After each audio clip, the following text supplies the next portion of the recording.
वहीं प्रधानमंत्री नरेंद्र मोदी टारगेट 400 पार के लिए, 400 पार के लिए चुनाव में कौन सा मास्टर स्ट्रोक चल रहे हैं, अब यह बड़ी जानकारी भी आपको होनी चाहिए।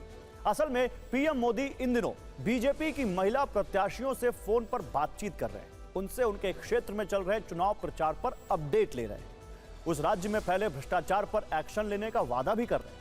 ऐसा करके वो देश भर की महिला मतदाताओं को एक संदेश दे रहे हैं और उन्हें बीजेपी के पाले में लाने की कोशिश कर रहे हैं। ये रिपोर्ट देखिए। ये है अमृता राय, राजघराने से संबंध रखने वाली राजमाता। पश्चिम बंगाल की कृष्णानगर सीट से बीजेपी के उम्मीदवार टीएमसी प्रत्याशी महुआ मोइत्रा के खिलाफ चुनावी मैदान में उतरी हैं।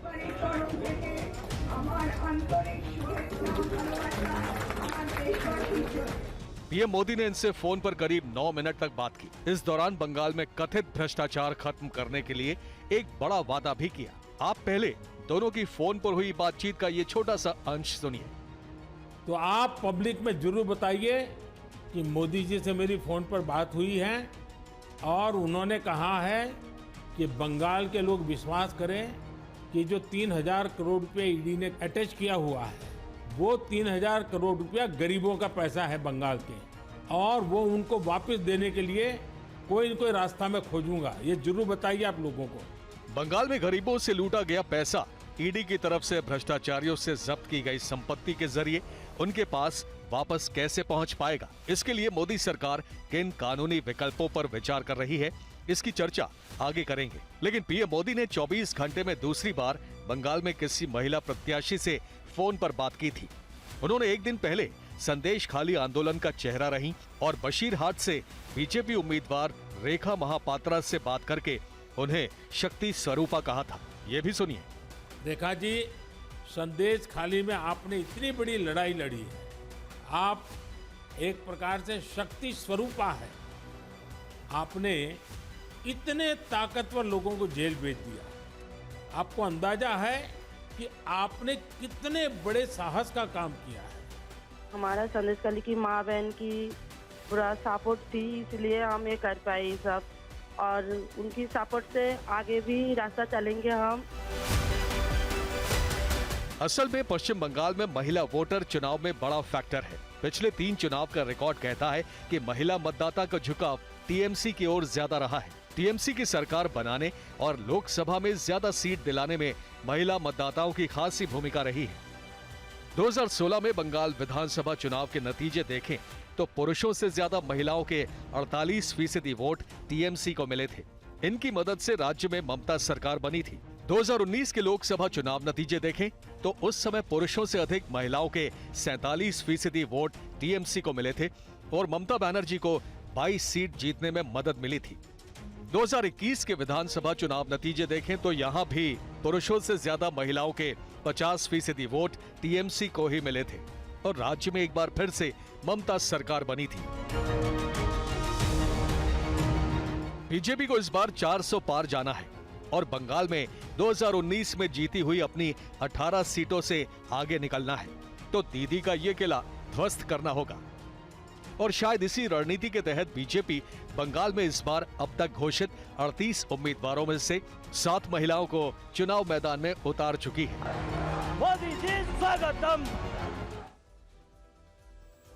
और बंगाल के अलावा एक दिन पहले पीएम मोदी ने केरल में बीजेपी की महिला प्रत्याशी प्रोफेसर सरासू से फोन पर बात की थी। उनसे बातचीत में भी पीएम मोदी ने राज्य के कई सहकारी बैंकों में अनियमितता का मुद्दा उठाया था। प्रोफेसर सरासू एक रिटायर्ड प्रिंसिपल हैं, जिन्हें बीजेपी ने रविवार को अपना प्रत्याशी घोषित किया था। बीजेपी ने उन्हें ही केरल में उम्मीदवार क्यों बनाया? केरल में इस रणनीति से दक्षिण का खिला भेदने की कौन सी रणनीति है? बीजेपी को देश भर की महिला मतदाताओं से इस बार बड़ी उम्मीद क्यों है, इसे भी समझिए। असल में आधी आबादी अब बीजेपी का नया वोट बैंक है। सीएसडीएस के आंकड़े कहते हैं कि देश में महिलाओं की पसंदीदा पार्टी बीजेपी है। 2019 के चुनाव में देश भर में बीजेपी को औसतन 36% महिलाओं का वोट मिला, जबकि कांग्रेस को 20% और बाकी के 44% वोट टीएमसी, बीजेडी जैसे क्षेत्रीय दलों को मिले थे। तमिलनाडु, केरल, अरुणाचल प्रदेश, उत्तराखंड, गोवा समेत 12 राज्य ऐसे थे जहां महिलाओं का वोटर टर्नआउट पुरुषों से ज्यादा था। इन राज्यों में लोकसभा की 200 सीटें हैं। तमिलनाडु और केरल को छोड़कर बीजेपी ने इन सभी राज्यों में जबरदस्त प्रदर्शन किया था, जबकि महिला मतदाताओं ने केरल में भी जमकर मतदान किया था। यहां महिला वोटरों का औसत टर्नआउट करीब 79%, 79% था। लेकिन तब केरल में बीजेपी को एक भी सीट नहीं मिली थी। हालांकि अब स्त्री शक्ति कार्यक्रम के जरिए बीजेपी केरल में उलटफेर की कोशिश में है और इसीलिए यहां की 20 सीट में से पार्टी ने 4 महिलाओं को टिकट दिए। पीएम मोदी की रणनीति में महिलाएं अहम क्यों हैं? इसे ऐसे समझिए कि पीएम मोदी जातिगत जनगणना को बांटने की राजनीति कहते हैं और जवाब में वो देश में सिर्फ 4 ही जातियां गिनाते हैं: गरीब, युवा, किसान और महिला। पीएम मोदी कहते हैं कि इनका विकास किए बिना देश विकसित नहीं हो सकता। तो हमने आपको अपनी बंगाल रिपोर्ट में बताया कि पीएम मोदी ने बीजेपी प्रत्याशी अमृता रॉय से बातचीत में ईडी को लेकर बड़ा वादा किया था। उन्होंने कहा था कि बंगाल में जब्त 3000 करोड़ रुपए की अटैच संपत्ति से पैसा निकालकर गरीबों में बांटेंगे। इसके लिए वो एडवाइस भी ले रहे हैं, लीगल एडवाइस, कानूनी सलाह ले रहे हैं। अब सवाल यह है कि अगर तीसरी बार मोदी सरकार बनी तो यह बड़ा काम कैसे होगा और क्या देश के करोड़ों गरीबों के लिए इसे पीएम मोदी की नई गारंटी मानी जाएगी? आपके सामने एक आंकड़ा रखते हैं।